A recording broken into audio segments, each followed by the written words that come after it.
তো এই যে কারেন্টের তার আছে রোডের উপরে, তো একটা মোটা গাছ পড়ে গেছে, আর পড়ে আবার তার ছিঁড়ে গেছে, তো কারেন্ট চলে গেছে, গ্রামে লাইন নাই, বিজলি নাই।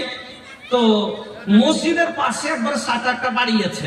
তো ওই বাড়ির মহিলাটা ওর স্বামীকে বলছে, হাজি তোমার কি জ্ঞান বুদ্ধি কিছু হবে না? কেন রে, কি হয়েছে? বলছে কি, কেন তুমি জানো না যে কারেন্ট নাই, তার ছিঁড়ে গেছে, তো লাইন আসবে না, বাড়িতে বিজলি আসবে না, তো তোমাকে একটু তেলের ব্যবস্থা করতে হবে না?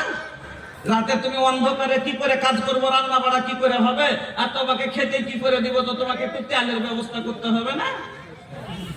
এবার তখন কইছে, ঠিকই তো, এবার কি করবো? তো ওর মনে পড়ে গেছে মসজিদের বোতলে তেল দেখেছে, অনেক সময় লাল থাকে না, তো লালটন জ্বালায় কি জ্বালায় না, তো মসজিদের তেল খানোর মনে পড়ে গেছে। যে তখন বলছে, আচ্ছা থাম, আমি ব্যবস্থা করে দিচ্ছি। এবার গেছে যে একটা ছোট বোতল দে, তোর মন যে কাউরে বাড়ি থেকে ধার করে নিয়ে আসবে। এবার ভক করে গিয়ে চলে এসছে, এসে বলছে, লে তেল লে। বলছে, হাজি তুমি এত তাড়াতাড়ি তেল কোথায় পেলে? বলছে, মসজিদ থেকে নিয়ে এলে একটু ঢেলে। বলছে, কেন তুমি মসজিদে তেল নিয়ে এলে? এটা তুমি জানো না এটা আল্লাহর মাল? মসজিদের মাল হলো আল্লাহর মাল, তুমি জানো না? তুমি কি করে তো মসজিদের টাকা তেল ঢেলে নিয়ে আসতে পারো?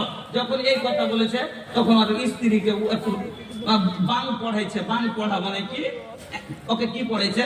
আরে পাগলি শুন, আমিও আল্লাহর বান্দা, ঘরও আল্লাহর ঘর, আর তেলও আল্লাহর তেল, তো আমিও আল্লাহর, ঘরও আল্লাহর। ও আরবিতে ওকে কইছে কি, আনা আব্দুল্লাহ, বুঝা আমি হলো আল্লাহর বান্দা, ওয়াল বাইতু বাইতুল্লাহ, আর ঘর হলো আল্লাহর ঘর, ওয়াল যাইতু যাইতুল্লাহ, আর তেল হলো আল্লাহর তেল। তাহলে আমিও হলাম আল্লাহর, ঘরও হলো আল্লাহর। কোরআনের কথা লয়, বুঝাবার জন্য বলছি কথাটা, হ্যাঁ, তো হাদিসের কথা লয়। তো ঘরও হলো আল্লাহর, আমিও বান্দা আল্লাহর, তেলও আল্লাহর, সবই তো আল্লাহর। তাহলে একটু তেল নিলে কি হলো?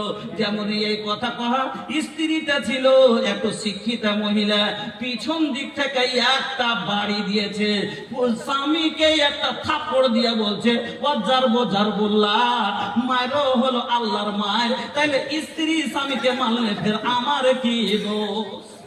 কেন আল্লাহর, ঘরও আল্লাহর, সবই আল্লাহ, তো মায়েরও আল্লাহ।